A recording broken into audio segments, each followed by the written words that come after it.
If you want to destroy any nation without war, make adultery or nudity common in the young generation। ये words थे farmer Sultan of Egypt Saladin के। ये words आजकल के इस digital era में बिल्कुल फिट बैठते हैं, क्योंकि डेटा ये शो करता है कि वर्ल्ड की टॉप अडल्ट फिल्म वेबसाइट पर हर महीने 5.25 बिलियन विजिट्स आते हैं, जबकि सेकंड टॉप वेबसाइट पर हर महीने 3.47 बिलियन विजिट्स आते हैं। आपको ये जानकर हैरानी होगी कि वर्ल्ड वाइड पॉर्न कंज्यूमिंग में इंडिया तीसरे नंबर पर आता है। आज pornography multi billion dollar industry बन चुकी है। The online porn industry makes billions of dollars in profit every year. जिस इंडस्ट्री को हम 5 सेकंड के प्लेजर के लिए यूज करते हैं वो फ्री में नहीं मिलता। इस इंडस्ट्री में काफी कुछ ऐसा चलता है जिसे जानने के बाद आप भी ये सोचने पर मजबूर हो जाओगे कि ये इंडस्ट्री कितनी डार्क और ह्यूमिलिएटिंग है। सोच के देखो, एक 13 साल का बच्चा जो अभी तक रियल रिलेशनशिप्स को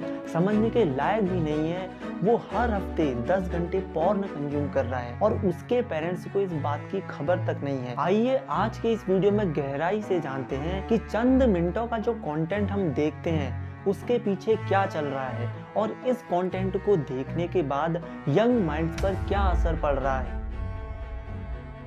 पोर्नोग्राफी, अगर आप इस वर्ड का मतलब देखोगे तो आपको मिलेगा books, magazines, films that describe or show sexual act in order to cause sexual excitement। शुरुआत तो इस चीज की काफी पहले हो चुकी थी, लेकिन उस समय ये कोई बिजनेस नहीं था। 1950s से पहले पोर्नोग्राफी के बारे में बहुत कम लोग जानते थे। हालांकि उस समय भी अडल्ट फिल्में बनाई जाती थी, लेकिन उन फिल्मों को लोगों के बीच काफी सीक्रेटली दिखाया जाता था। 1907 में EI सटारियो नाम की सबसे पुरानी नोन पॉर्न फिल्म रिलीज हुई। इसके बाद से ही छोटी छोटी अडल्ट फिल्में बनने लगी। 1950s के बाद से ही पोर्नोग्राफी या अडल्ट फिल्मों को मैगजीन्स के थ्रू एक्सपोजर मिलना शुरू हुआ। 1953 में ह्यूज हेफनर ने प्लेबॉय मैगजीन लॉन्च की, जिसने पोर्नोग्राफी को मेन स्ट्रीम बना दिया। उस वक्त इस मैगजीन ने सेक्सुअल रिवॉल्यूशन को मेजरली इन्फ्लुएंस किया। इस मैगजीन की सक्सेस को देखते हुए 1965 में पेंट हाउस और 1974 में हसलर आई। इन दोनों ही मैगजीन्स ने और अधिक ग्राफिक कंटेंट दिखाना शुरू किया। इन मैगजीन्स की वजह से ही अमेरिका और यूरोप में न्यूडिस्ट फिल्म्स पॉपुलर होने लगी। 1970s आते आते ब्लू फिल्म्स बनना शुरू हुई। इस वजह से ही 1970s को पोर्नोग्राफी की गोल्डन एज कहा जाता है। उस वक्त काफी सारी ब्लू फिल्म्स और अडल्ट फिल्म्स बन रही थी, लेकिन उन्हें सीक्रेटली थिएटर्स में दिखाया जाता था। 1972 में डीप थ्रोट रिलीज हुई, जो पहली हाई प्रोडक्शन पॉर्न मूवी बनी।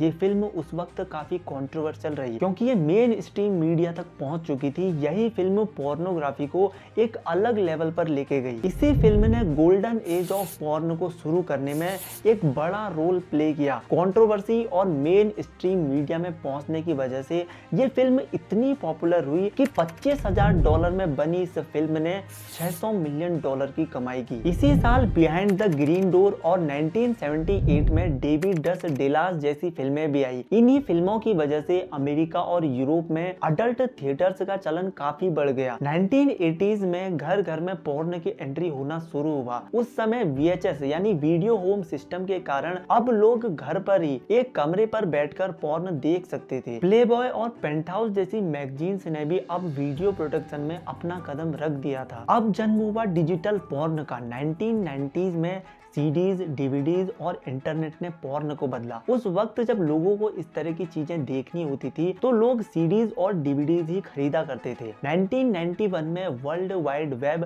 WWW लॉन्च हुआ और उस वक्त पॉर्न ऑनलाइन अवेलेबल होने लगा। 1995 में पहली बार सब्सक्रिप्शन बेस्ड वेबसाइट्स आई। साल 2000 आते आते फ्री पॉर्न वेबसाइट्स बनने लगी। 2005 में YouTube लॉन्च हुआ, जो उस समय वीडियो शेयरिंग प्लेटफॉर्म था। इसी दौरान porn hub, red tube, YouPorn जैसी पॉर्न स्ट्रीमिंग वेबसाइट्स भी शुरू हुई। अब क्योंकि इंटरनेट की वजह से ऑनलाइन पॉर्न काफी पॉपुलर हो रहा था, इसलिए लोगों ने DVDs के बजाय ऑनलाइन पॉर्न देखना शुरू कर दिया। 2010 के बाद HD क्वालिटी वीडियो आने लगे, जिससे हाई क्वालिटी पॉर्न आसानी से मिलने लगा। अब फोन पर भी पॉर्न देखना काफी आसान हो गया था। 2016 में OnlyFans लॉन्च हुआ, जहां लोग पर्सनल अडल्ट कंटेंट बेच सकते थे। ट्विटर, रेडिट और टेलीग्राम पर भी पोर्नोग्राफी धीरे धीरे फैलने लगी। 2020 आते आते VR और AI पोर्न पॉपुलर होने लगा, जिसमें यूजर खुद को वीडियो का हिस्सा महसूस कर सकता था। और बात करें आज की, 2025 तक porn industry multi billion dollar industry बन चुकी है। आज इंटरनेट की वजह से कुछ ही क्लिक्स के बाद आप एक ऐसी दुनिया में जा सकते हो जिसका वास्तविकता से कोई संबंध नहीं है। अभी तक हम सब कुछ जान चुके हैं कि कैसे पोर्न फोटोग्राफी से फिल्म्स, VHS, इंटरनेट, VR और अब AI तक पहुंच चुका है। पहले जहां पोर्न देखना मुश्किल होता था, वहीं अब इंटरनेट ने इसे सबके लिए इजीली एक्सेसिबल बना दिया है। बस देर है तो कुछ चंद क्लिक्स की और उसके बाद आप पहुंच जाओगे पोर्नोग्राफी की दुनिया में। बाहर से जितना अच्छा दिखता है, अंदर से ये उतना ही डार्क और ह्यूमिलिएटिंग है। आइए आगे बात करते हैं कि पोर्नोग्राफी का यंग माइंड्स पर क्या असर पड़ रहा है। पोर्न इंडस्ट्री बाहर से देखने में ग्लैमरस और एक मल्टी बिलियन डॉलर इंडस्ट्री लगती है, लेकिन इसके पीछे की सच्चाई बहुत ही डार्क और डरावनी है।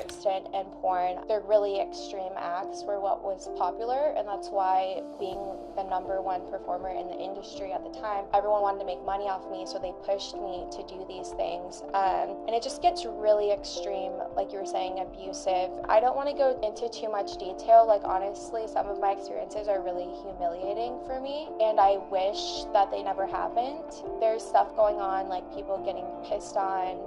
Men are pissing inside of women's vaginas, assholes, down their throats. Sorry. Oh, don't cry.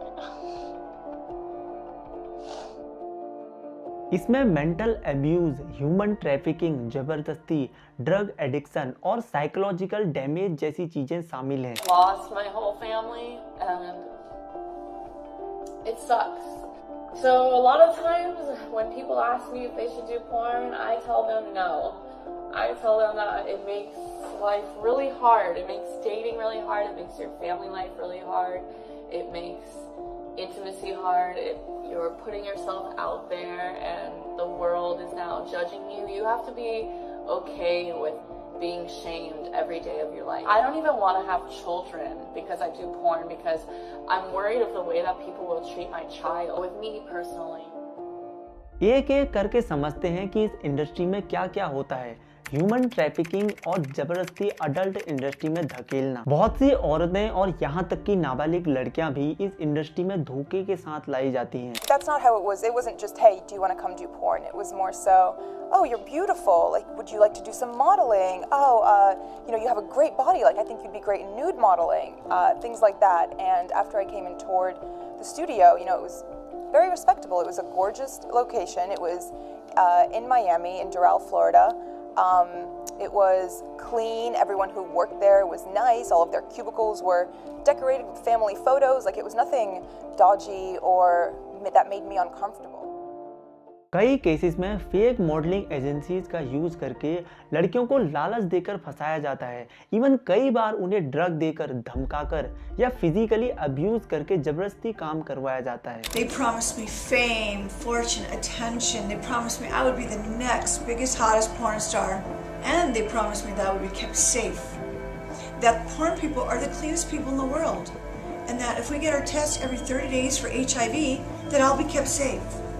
Are you sure? Of course, baby. Of course we're sure. You'll be safe. Well, after about 30 movies, I got burned. And I caught 2 sexually transmitted diseases. One of those diseases was HPV, human papillomavirus, which I had never heard of. And another was a non-curable disease, herpes.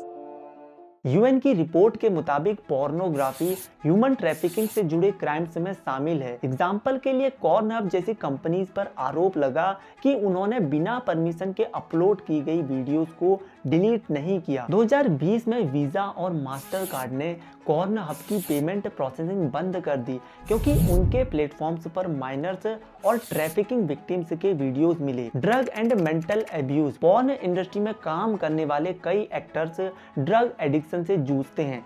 Industry में cocaine, heroin, math जैसे drugs का use बहुत common होता है। I was earning a lot of money and I was struggling to pay my rent because I had a really bad drug addiction. I would spend thousands and thousands of dollars on drugs a week because I started off with cocaine, but then eventually I was battling with the heroin addiction. I could tell that I just was like super high.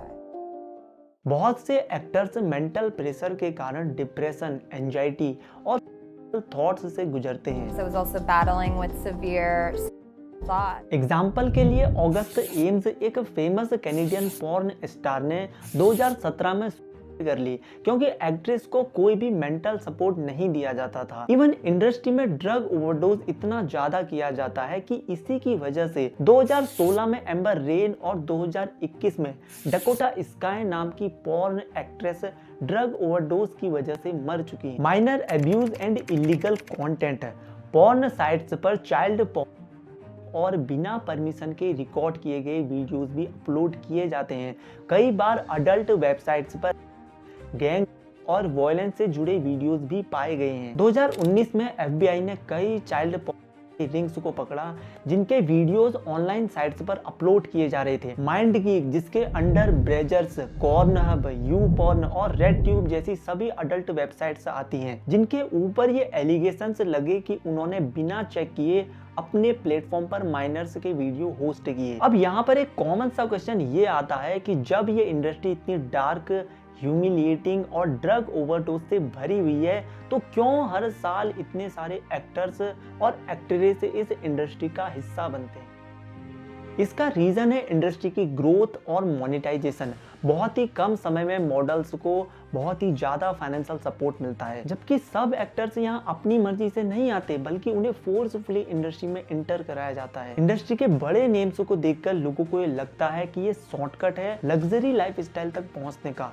कई models और actors को initially high payments और luxury lifestyle का लालच देकर फंसाया जाता है। मॉडल्स और एक्टर्स को मॉडलिंग कॉन्ट्रैक्ट्स, एक्टिंग ऑडिशन और बेटर करियर अपॉर्चुनिटी का लालच दिया जाता है। जब एक बार ये इंडस्ट्री ज्वाइन कर लेते हैं तो बहुत से लोग मेंटल और फाइनेंशियल प्रेशर के कारण इंडस्ट्री से एग्जिट नहीं कर पाते। ये इंडस्ट्री सिर्फ पैसे से नहीं बल्कि साइकोलॉजिकल मैनिपुलेशन और एक्सप्लॉयटेशन से भी चल रही है। So the scene starts and right away it's just push, push, slap, slap, split, spit, slut, whore. It was just this bomb of just physical abuse, you know, and I knew that going into that it was going to be like that, but I mean it was just sort of whoa, you know, it really took me off guard.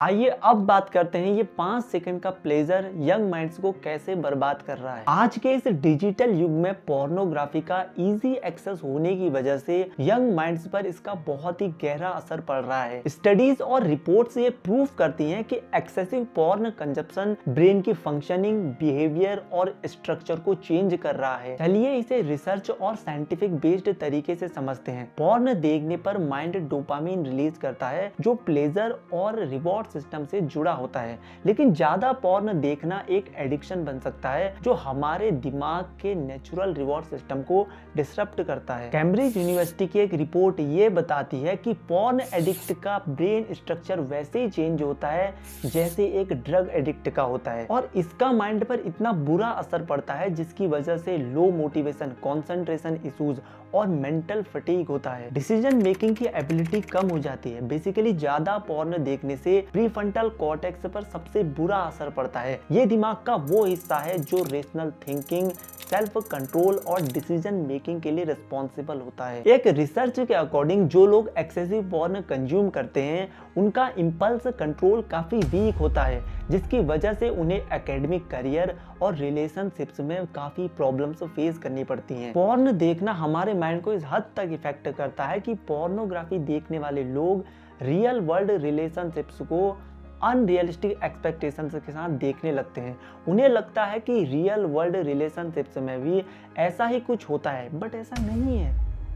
कई studies ये prove करती हैं कि porn देखने वाले लोग violence और sexual behaviour develop कर सकते हैं जो कहीं ना कहीं सब कल्चर को डेवलप करता है। 15 से 24 एज ग्रुप के 40% सेक्सुअल हैरेसमेंट केसेस में एक्यूज्ड रेगुलर पॉर्न कंज्यूमर ही थे। इवन कुछ महीने पहले हुए कोलकाता केस में एक्यूज्ड रेगुलर पॉर्न कंज्यूमर ही था। ये तो वो केस है जिसके बारे में हमें जानकारी है।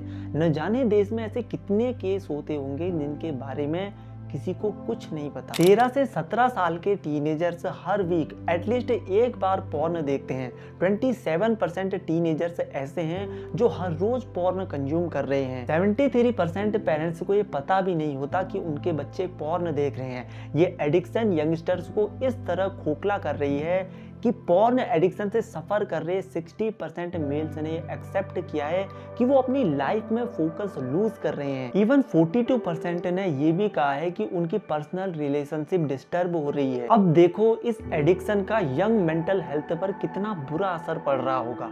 इंडिया एक ऐसी कंट्री है जिसके पास दुनिया की सबसे ज्यादा यंग पॉपुलेशन है, तो सोचो हम इन यंग माइंड्स का यूज करके क्या कुछ नहीं कर सकते। अब बात करते हैं इसके सॉल्यूशंस के बारे में कि कैसे इस एडिक्शन से हम खुद को बचा सकते हैं। तुम्हें कुछ ज्यादा नहीं करना है, बस कुछ टाइम के लिए अपना मोबाइल चलाना छोड़ देना है।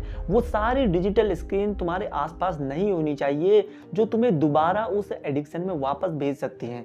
हाँ, प्रैक्टिकलिटी में थोड़ा सा मुश्किल है, लेकिन तुम्हें ऐसा करना ही होगा। जैसे लोहा ही लोहे को काट सकता है, वैसे ही एक हैबिट दूसरी हैबिट को काटती है। अपनी पॉर्न देखने की इस गंदी आदत को अपनी अच्छी आदतों से रिप्लेस कर दो। बाहर जाओ, नेचर में घूमो, बुक्स पढ़ो, एक्सरसाइज करो और सबसे जरूरी बात, थोड़ा सा अध्यात्म की तरफ जाओ, मेडिटेट करो, पॉजिटिव रहो, लोगों के बीच जाकर उनसे बात करो, जिससे तुम्हारे माइंड को तुम्हारी नेगेटिव हैबिट रिपीट करने का मौका ही ना मिले। जैसा कहा भी गया है कि खाली दिमाग शैतान का घर होता है। अपने दिमाग में बस एक बात याद रखो कि busy mind is a productive mind. 1 हफ्ते 2 हफ्ते इन चीजों को ट्राई करके देखो, फेल हो जाओ तो दोबारा ट्राई करो और रिजल्ट तुम्हारे सामने में होंगे। तो दोस्तों, आज की वीडियो में इतना ही। चैनल पर नए हो तो चैनल को सब्सक्राइब कर सकते हो और हमारी मेहनत अच्छी लगी हो तो वीडियो को लाइक कर सकते हो और इस वीडियो के ऊपर आपकी क्या राय है कमेंट में शेयर कर सकते हो। मिलते हैं अगली वीडियो में, तब तक के लिए हंसते रहो, मुस्कुराते रहो और खुशियां बांटते रहो। Bye bye.